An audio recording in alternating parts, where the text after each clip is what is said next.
प्रशासनाच्या निर्णयानंतर अखेर कबूतरखाना आहे त्याच्यावर बंदी घालण्यात आलेली आहे। मी सध्या दादर येथील कबूतरखान्याजवळ तुम्ही पाहू शकता कशा प्रकारे प्रशासनाने निर्णय दिला होता। त्याच्यानंतर कबूतरखाने असतील हे बंद करण्यात आले आहेत। कबुतरांमुळे जो होणारा रोग आहे, आजार आहे, त्याच्यामुळे कबुतरांच्या तुम्ही जे खायला घालत असाल त्याच्यावर देखील बंदी करण्यात आली आहे। महानगरपालिकेने इकडे मोठ्या प्रमाणात बॅनरबाजी देखील केलेली आहे की कबुतरांना कोणी पशु पक्ष्यांना खाद्य पदार्थ टाळण्यास मनाई केलेली आहे। सार्वजनिक गरजे ठिकाणी पक्ष्यांना उघड्यावर दाणे घालण्यास मनाई केली आहे। त्याच्यामुळे श्वासनाचे आजार उद्भवू शकतात असे देखील सांगण्यात आले आहे। उच्च न्यायालयाच्या आदेशानुसार काही गुन्हे देखील इथे नमूद केलेले आहेत। तुम्ही पाहू शकता त्या गुन्ह्यांतर्गत तुमच्यावर कारवाई देखील होऊ शकते।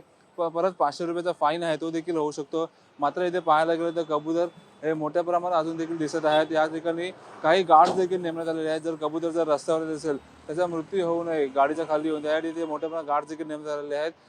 इथे काही नागरिक देखील काही वेळापूर्वी जमा झाले होते। त्यांच्याकडून देखील जो निर्णय आहे त्याचा त्यांनी विरोध देखील केलेला होता। पोलिसांचा मोठ्या प्रमाणात इथे बंदोबस्त देखील तैनात करण्यात आहे। तुम्ही पाहू शकता एका प्रकारे कशा प्रकारे या विभागात आहे ते पूर्णपणे कबुतरांचा जो कबूतर आहे ते मोठ्या प्रमाणात इथे सध्या आता हे प्लास्टिकवरतीच आता कबूतर बसले आहेत। त्यांना खाद्यपदार्थ असेल किंवा दाणे असतील हे टाकण्यास मनाई केलेली होती। मात्र आता काही जणांनी ते काही वेळापूर्वी ते खाद्यपदार्थ देखील टाकण्यात आलेले आहे। पोलिसांचा मोठ्या प्रमाणात बंदोबस्त देखील तैनात करण्यात आलेला आहे आणि जर तुम्ही खाद्यपदार्थ टाकलात तर तुमच्यावर कारवाई देखील होईल असे देखील सांगण्यात आलेले आहे। कॅमेरामन नितीन बोदारेसह मयूर राणे, साम टीव्ही, मुंबई। आता isakal.com आहे देशातील नंबर 1 ची मराठी न्यूज वेबसाईट। प्रत्येक अपडेटसाठी isakal.com ला नक्की भेट द्या।